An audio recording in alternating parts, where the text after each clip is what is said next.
KST, and I absolutely adore Ted. I think he's absolutely a genius and a wonderful man. And I am totally honored to be here today to be with all of you. Always when I am doing a presentation, I know one thing, that I get a lot out of everyone who's always in the room as well. And a lot of this is going to be very experiential. And what we're going to be doing today is intuition and healing. So what I'm going to do is I'm going to pass this out. Everybody can just take one. And let me introduce myself. My name is Bernadette L. Laster, and I stress the L. And the reason why I stress the L is very simple. It's because on the internet, there's another Bernadette Laster who happens to be an African-American woman who is a gospel singer, okay? So I am not going to be trying to sing in here today, all right? So it's not me. So if you look me up on the internet, put the L in there, okay, on Facebook, okay? So what we're going to be doing is talking about intuition and healing. And I want to tell you a little bit about myself. You know, when I was asked to do this, I was asked, well, Bernadette, just tell about yourself, but I wanted to really give you a really good definition of what I do. So in order for me to do that appropriately, I'm going to read it to you, okay? I am a medical intuitive healer. And what I do is that I have the ability to read your energetic system, the data that your energy provides. I have the ability to interpret those energetic impulses that your body gives off and see how that reorders your entire biological and also your chemical network. So I can discern where you are investing your energy and what part of your biology is basically paying the price. Okay? So, does anybody have any questions on that before we get started? Okay. So the first thing I want to do is just go around and everybody can introduce themselves. Just give me your first name. You'll know why I'm just asking for your first name. Shari. Margo. Beth. Shayna. George. Jim. Mara. Leroy. Rick. John. Mike. Cynthia. Heidi. Vicki. Deborah. Bill. Okay, good. Thank you all. The other question I have for you, and this is for anyone, why did you all decide to use the method of KST, and specifically the OD? Because Ted told me to. I always love those answers. Yeah. Anybody else? Why do you use it? Because I get, innate intelligence flowing through the body is what chiropractic's all about. And I feel like it's a direct way to ask innate what we're supposed to do. Thank you. Yes, sir.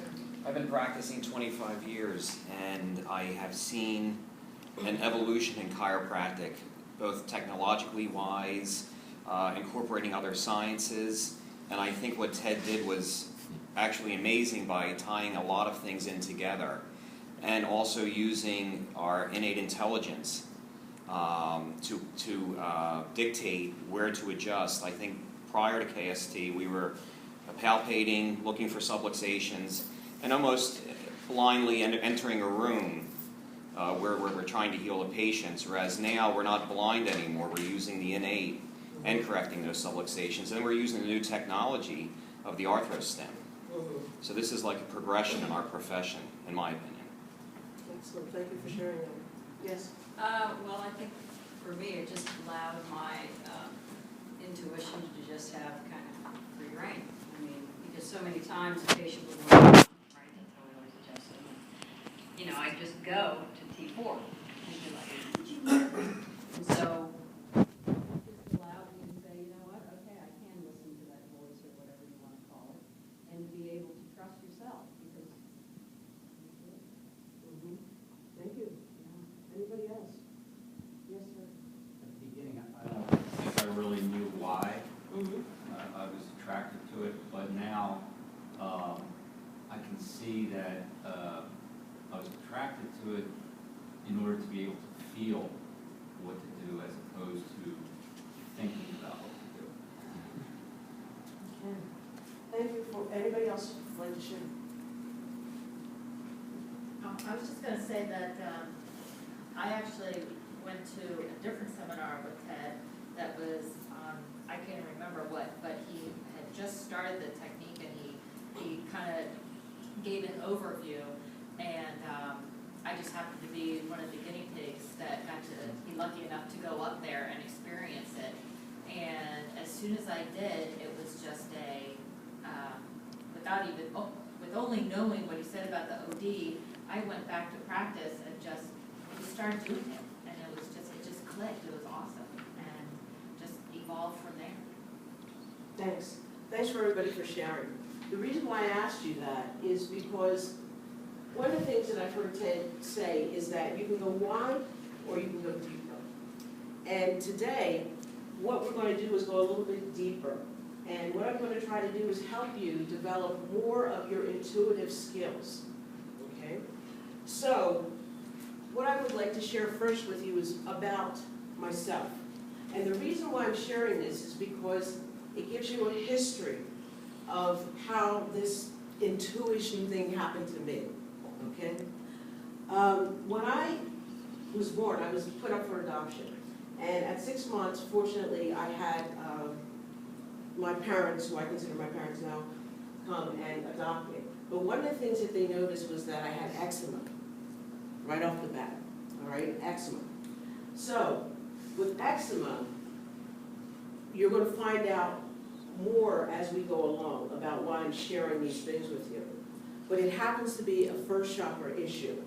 So basically what was happening to me while I was in utero, I picked up the energy, because I work with energy. That's what I happened picked to up me. the energy of my mother not feeling safe and secure. That's what So happened to me. therefore, I felt it and I manifested that particular first chakra issue, okay, which is eczema. Now there's plenty of other first chakra issues, which we'll go through in our packet, but that's what happened with me. The other thing that happened was that my mother said, when I was a little kid, I had a lot of earaches, a lot, chronic earaches. Now, earaches happen to be a sixth chakra issue, which is also related to your intuitive abilities. When I was adopted, one of the things that had to be done was my parents had to do a lot of different things. I was adopted from Catholic Charities. And so one of the things that they had to do was they had to do a psychological, emotional test on, like, I don't know how they did it, but it was like on a 1-year-old. So they did that, and they found out that I was extremely intelligent. However, when I got into school, I had a very difficult time, and I didn't know why. All I knew was that when the spelling bee came, I was about the first or the second one down. I had no idea. But you can imagine how I felt as the person being the first or second one down. I didn't feel really good about myself.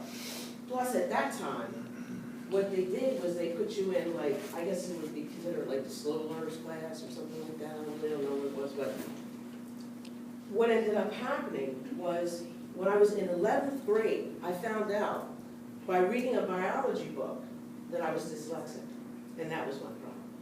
So what I did for myself was I changed the way that I actually negotiated the world.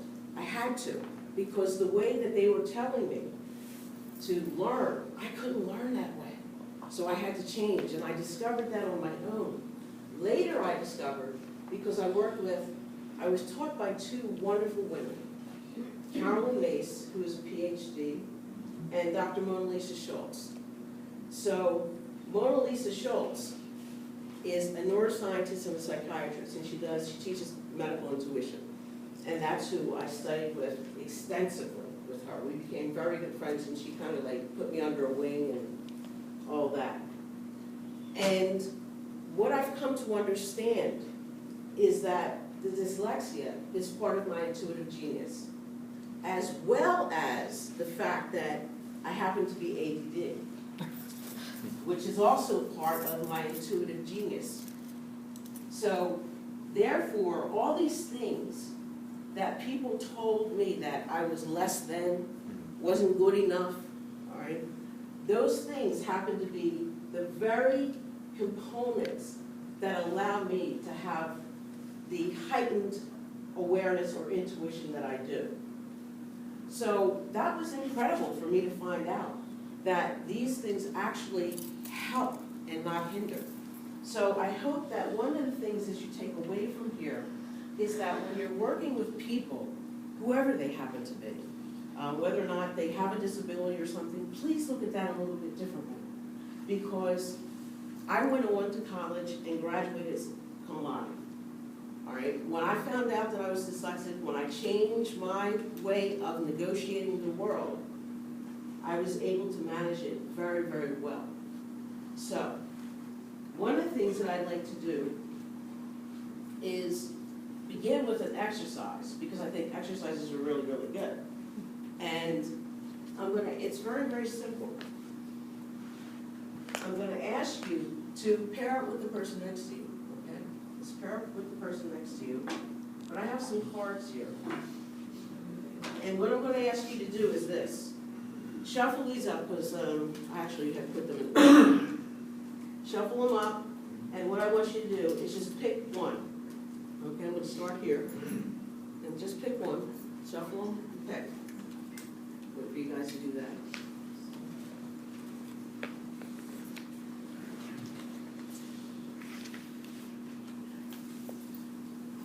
As you guys are doing this, I'll tell you a little bit more about how I became a little bit more intuitive. One of the things that also happened for me, and I say for me, nothing happens to me, everything happens for me. I had a tremendous amount of loss in my life. In 2002, my mother unexpectedly died. My father was dying of pancreatic cancer at that time in 2001, so it took him a year to basically pass away. One day I got a call, and it was my father, and he said, "Bun, your mother," they called me now, "Bun, your mother has been taken to the hospital." Anyway, I went into the hospital to find two people walking out at me, and I knew it wasn't good. So, long story short, my mother died on April the 2nd, before my father, wasn't expected. Second thing happened on May the 1st, my father passed away. Heartbreaking, right? Shattering. Who wants their parents to die like that? Years later, I ended up, in 2009, my partner was diagnosed with cancer. And what ended up happening was 2 months before my partner passed away, I was talking to my brother on the phone. She had basically became paralyzed from the waist down, it was in Moss Rehab and all this other stuff. What ended up happening is I went home from that Moss Rehab one day early. I said, I'm going to call my brother who lived in Virginia.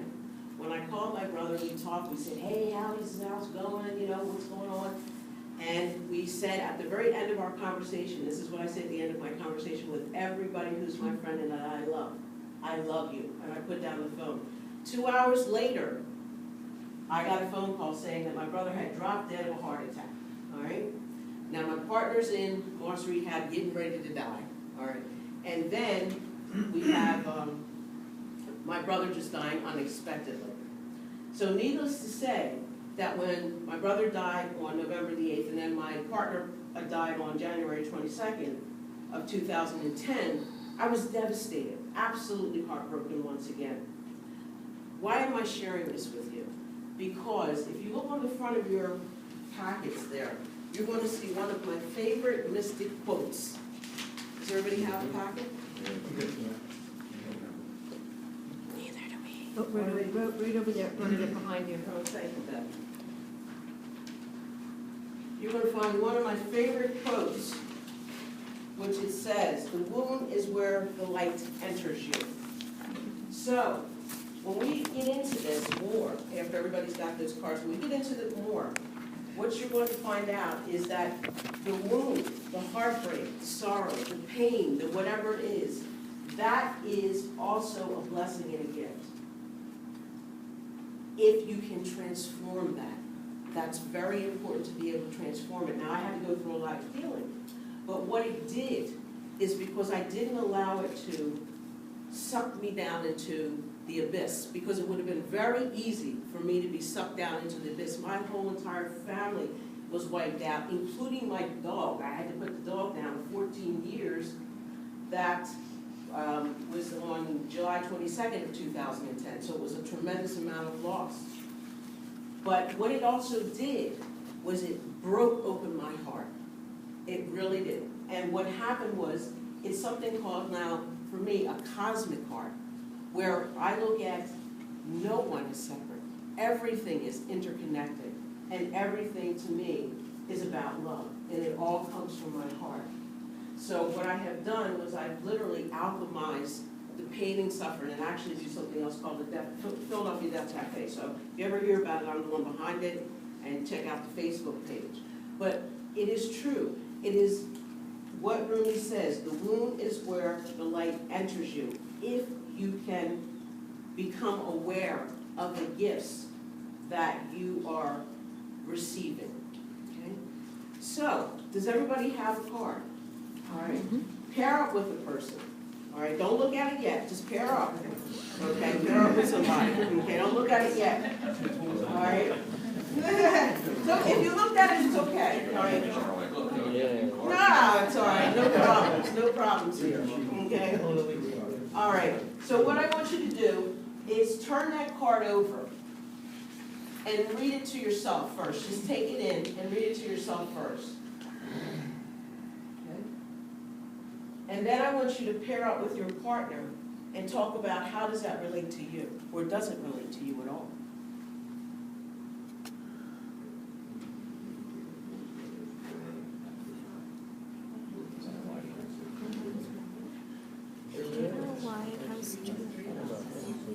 Because I think that's like the opposite. If you're not comfortable Yeah, now with one thing I want to share with you guys as you're talking, You want to go first? if you notice, on top of each one of those cards is a number.